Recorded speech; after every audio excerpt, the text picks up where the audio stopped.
जय श्री कृष्ण।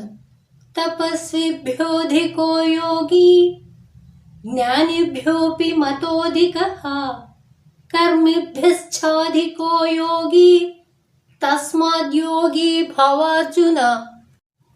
ఓ అర్జున, యోగి అయినవాడు తపస్సులు చేయువారి కంటే, శాస్త్రజ్ఞానము కలవారి కంటే, కర్మలు చేయువారి కంటే కూడా శ్రేష్ఠుడు.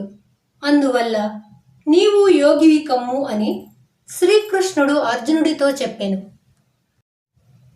ధ్యాన యోగి యొక్క గొప్పతనము ఈ శ్లోకంలో చెప్పడమైనది. తపస్సుల కంటే, శాస్త్రజ్ఞానము కలవారి కంటే, కర్మలు చేయువారి కంటే కూడా ధ్యానయోగి గొప్పవాడని చెప్పడమైనది. అంటే శాస్త్రజన్య పరోక్ష జ్ఞానము కంటే ఆత్మధ్యానమే శ్రేష్టము. ఏది జీవుని పరమాత్మని దగ్గరికి చేర్చునో, లేక దేని ద్వారా అయితే జీవుడు ఆత్మకు అతి సన్నిహితుడై ప్రవర్తించునో అదే అన్నిటికన్నా శ్రేష్టమైనది. కాబట్టి భగవంతుడు చెప్పిన విధంగా ప్రతి ఒక్కరూ యోగి కావలెను. యోగము రోగమును నిర్మూలించును, అంటే భవరోగమును నిర్మూలించును. భగవదైక్యమును ప్రసాదించినటువంటి యోగమే సర్వ సాంసారిక దుఃఖముల యొక్క విముక్తికి సర్వోత్తమోపాయము. యోగివి కమ్మని భగవానుడు అర్జునుడికి బోధించిన అందరికీ బోధించినట్లేనని తలుచుకోవాలి.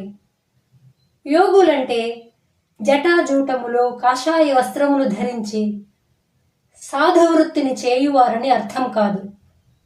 మనస్సును అన్ని విషయముల నుండి మరలించి దృష్టిని తన లోపలి వైపుకు తిప్పుకొని ఆత్మపైనే నిలపాలి. అటువంటి వాడే యోగి. భగవద్ధ్యానము చేయువాడే యోగి. యోగిగా మారినప్పుడు భవబంధ విమోచనము కలుగుతుంది. అంటే ధ్యానము ద్వారా తన సొంత రూపమేదో తనకే తెలుస్తుంది. అప్పుడే జీవుడు ముక్తిని పొందుతాడు. కాబట్టి అందరూ యోగిగా మారి తరించాలి. జై శ్రీకృష్ణ.